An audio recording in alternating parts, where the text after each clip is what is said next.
दीपक कलसिया की बराबरी कर भी नहीं सकते हो। नहीं, मेरे को बनना नहीं। मैं अनुराग मुस्कान हूं, मैं अनुराग मुस्कान हूं, मुझे कुछ नहीं बनना इसके अलावा। हाँ, फिर सुन लो, एक गेट आउट कर दूंगा 2 मिनट में यहां से। बदतमीजी करने के लिए नहीं बुलाते हैं, सम्मान के साथ बुलाते हैं, सम्मान रखिए। कोई नहीं कर रहा है जो चीन कर रहा है मुसलमानों के साथ में, उलगार मुसलमानों के साथ में, क्या नहीं कर रहा मुझे बताइए। लेकिन उसके ऊपर हमारे कामरेड कभी नहीं बोले। ये तो मदरसा हाईलाइट किया जाता है, इसको तो आप मानेंगे ना मेरी तो बात? फिर क्या हाईलाइट किया जाना चाहिए? अगर मदरसे में नकली नोट मिले हैं विवेक जी, अगर मदरसे में हथियार मिले हैं, अगर मदरसे में आपत्तिजनक साहित्य मिला है, तो फिर क्या मदरसा के अलावा क्या किया जाना चाहिए? हाँ, हरिद्वार की धर्म सांसद में आप गए नहीं लगता है अनुराग जी, ना आपने डिबेट कराई, और जंतर मंतर पे जब मुल्ले काटे जाएंगे बोले गए और धर्मगुरु खड़े थे, जंतर मंतर नहीं जाना है, मदरसे और स्कूल में रहिए। मदरसे की तुलना मंदिर से मत कीजिए, मदरसे की तुलना स्कूल से कीजिए। हाँ, तुलना सही रखिए अपनी। नहीं, एक मिनट सुनिए। अरे छोड़िए, मुझे बिहेव करना मत सिखाइए। एक मिनट सुनिए। हाँ, मैनर नहीं, आपसे मैनर नहीं सीखना मेरे को। आपने एक बात, मुझे मैनर सिखाएंगे आप। आपने रोज डिबेट में बैठ के बदतमीजी देते हैं। मैंने आपत्ति जताई कि मदरसों की तुलना मंदिर से नहीं करेंगे आप। अपना टोन और टेनर आपका रेस्पेक्ट वाला नहीं था। आप जाइए यहाँ से, आप जाइए। देखिए मैं ऐसे बोल रहा हूँ, जाइए, शर्म बाकी है तो जाइए, और बेशर्म में तो बैठे रहिए। चलिए, इतनी बड़ी बात कह दी मैंने। कपिल कुमार बोलिए। मैं जा रहा हूँ, शर्म तेरे को? जाइए, निकलिए, चलिए। चलिए शुरू करते हैं। डॉक्टर मुमताज आलम रिजवी, जब भी कभी मदरसों को निशाने पर लिया जाता है या मदरसे इस तरीके से प्रासंगिक हो जाते हैं कि भाई वो उल्टी सीधी हरकतों में दीनी तालीम के नाम पर लिप्त हैं, तो आप लोग कहते हैं कि भाई मदरसों को टारगेट किया जा रहा है। इस मदरसे को लेकर के आप क्या कहेंगे? नकली नोट भी मिले हैं, हथियार भी मिले हैं, ऐसा साहित्य भी मिला है जो आरएसएस को आतंकवादी बताता है। देखिए मुस्कान जी, ये परसेप्शन बनाया गया है कि कोई गलत काम होता है तब भी मुसलमान या मिल्लत जो है सपोर्ट करती है, ये बिल्कुल गलत है। जो मदरसे वाकई टारगेट किए जाते हैं, तो जानबूझ करके निशाना बनाया जाता है और पोलराइजेशन की पॉलिटिक्स की जाती है, उस पर बोला जाता है। लेकिन ये जो हरकत हुई है, जिस तरीके की चीजें सामने आई हैं, अभी पूरे मामले की जांच होगी तो चीजें और सामने आ जाएंगी। तो इसका किसी ने सपोर्ट नहीं किया। अगर कहीं आपने प्रोटेस्ट देखा हो, किसी ने एहतजाज किया हो, किसी ने प्रेस रिलीज जारी की हो, यानी कैसे आप ये कह सकते हैं? जो गलत है वो गलत है, और सरकार की जिम्मेदारी है कि इस पे नजर रखे। आपको याद होगा कि एक माँ बाप ने तो अपने बेटे के खिलाफ शिकायत की थी कि हमारा बेटा जो है वो गुमराह हो रहा है, दहशतगर्दों के साथ जा रहा है। आपको याद होगा, मैं इस वक्त नाम जहन में नहीं है। तो यहाँ ये हिंदुस्तान है, यहाँ दहशतगर्दी पनप ही नहीं सकती। जब आईएसआईएस जो है चरम पर था, बिल्कुल शबाब पर, पूरी दुनिया में ऐसा लग रहा था फैल जाएगा, उस वक्त भी उसको हिंदुस्तान में जगह नहीं मिली। तो इसलिए यहाँ का मुसलमान भी बहुत अवेयर है, और मुसलमानों को पता है कि कहाँ क्या हो रहा है। वो कभी भी ऐसे लोगों के साथ जो देश के प्रिंसिपल साहब भी तो यहीं के मुसलमान हैं। कौन? जो देखिए, ऐसा है कि इतना बड़ा मुल्क है, उसमें इस तरह की चीजें तो सिर्फ ऐसा नहीं है कि आप सिर्फ मदरसों में, बहुत जगह पे आप देख लीजिए ये सब चीजें होती हैं। आप ये छोड़ दीजिए, आप देखिए कैसे कैसे जासूस जो हैं वो हमारे सरकारी महकमों में पकड़े जाते हैं, क्या पकड़े नहीं जाते। तो इसलिए ये तमाम चीजें होती हैं, इसको पोलिटिसाइज न की जाए। ये अगर पकड़े गए हैं, उनको कठोर से कठोर, सख्त से सख्त सजा दी जाए, और एक मदरसे की वजह से सारे मदरसों को कटघरे में खड़ा करने की कोशिश न की जाए। ये भी मुमताज आलम रिजवी साहब, एक मछली सारे तालाब को गंदा कर देती है, कहावत भी आपने सुनी होगी और बड़ी मौजूद कहावत है। मैं प्रोफेसर कपिल कुमार साहब को अब डिबेट में लाना चाहूंगा। कपिल कुमार साहब, सवाल ये उठता है कि यहां मुमताज आलम रिजवी जिस तरीके से कह रहे हैं कि गलत है, लेकिन बावजूद उसके हथियार रखना, नकली नोट रखना या फिर इस तरीके का साहित्य पढ़ाना किसी भी तरीके से दीनी तालीम के अंतर्गत नहीं आता, जो वहां मदरसे में किया जा रहा था। और आरएसएस पर यह पहली बार ऐसा नहीं हुआ कि आरएसएस को आतंकी संगठन कहा गया हो या इस तरीके का साहित्य मिला हो। इससे पहले भी हमने देखा कि यह होता रहा है। देखिए, ऐसा है कि एक बात मत भूलिए कि 60 के अंतिम दशक से हमारे देश के खिलाफ एक प्रॉक्सी वॉर चलाई जा रही है। इस प्रॉक्सी वॉर की शुरुआत की चीन ने सबसे पहले, नॉर्थ ईस्ट के अंदर वहां पे इंसर्जेंसी फैला के फिर नक्सलाइट मूवमेंट खड़ा किया। और ये जो एजेंसीज हैं, ये कोई भी आवरण ओढ़ सकती हैं, और अगर उन्हें मदरसा एक आसान आवरण लगता है कि मदरसे की आड़ में मैं कुछ भी कर सकता हूं, तो करेंगे। समझिए इस बात को, और मुझे इस पर कोई ताज्जुब नहीं है। एक अच्छी बात अभी इन्होंने की रिजवी साहब ने कि इस बार ऐसी हरकत के ऊपर कोई भी इस मदरसे को डिफेंड करने नहीं आया, जिसे मैं एक बड़ी बात मानता हूं। अन्यथा क्या होता है कि एक वो बनता चला जा रहा था हजूम कि भाई अगर कहीं भी कोई मुसलमान किसी अपराध में पकड़ा गया तो सारे इकट्ठे हो जाएंगे, जैसे वो अतीक के समय पे या उसके समय पे होता है। समझिए, तो ये इस चीज के लिए मैं ये नहीं कहूंगा कि सारे मदरसों को बदनाम किया जाए, ठीक है। अब सवाल आता है, जो सरकार की बात कर रहे हैं कि हमने मदरसों को करने की ये कोशिश की और ये की, मेरा ये मानना है कि सरकार की कोशिश की जरूरत ही नहीं है।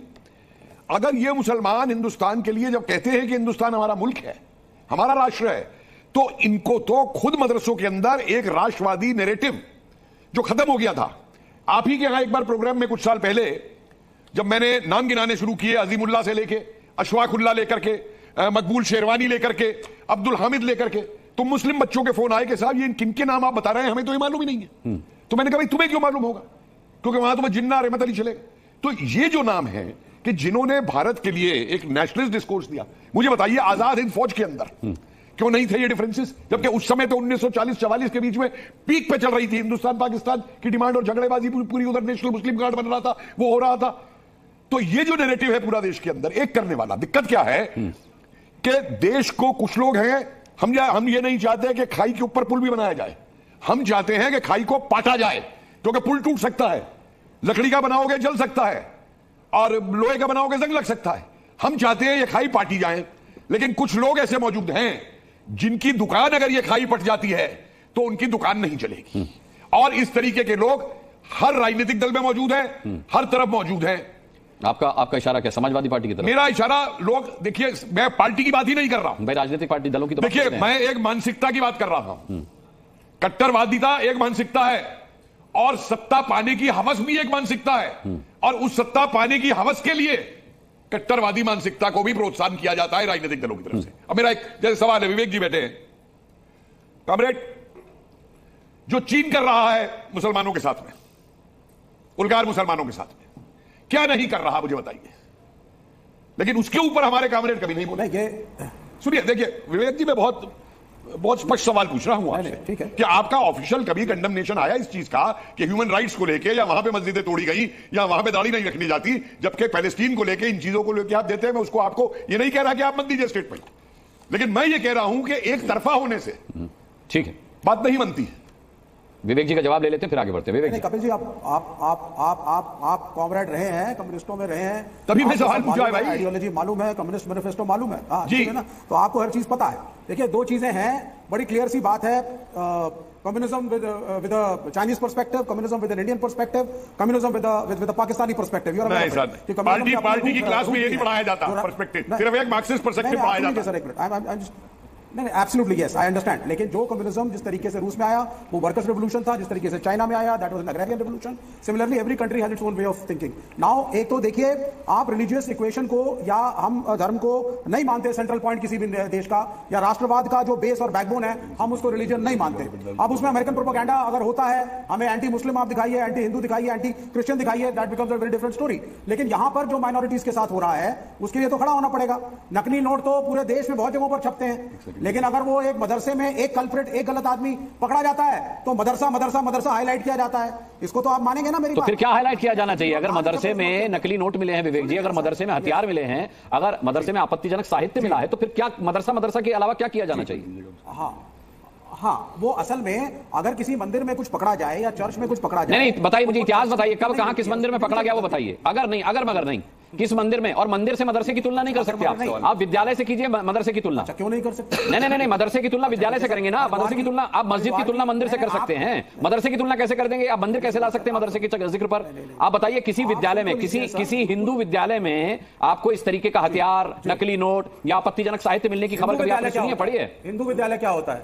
हिंदू विद्यालय क्या होता है? या संस्कृत महाविद्यालय की बात कर रहे हैं। हिंदू विद्यालय क्या होता है? गुरुकुल है। नहीं, अनुराग जी को बोलने दीजिए ना। राइट, नहीं, आपको जवाब मिल गया, आपको जवाब मिल गया। नहीं, मुझे कोई जवाब नहीं मिला।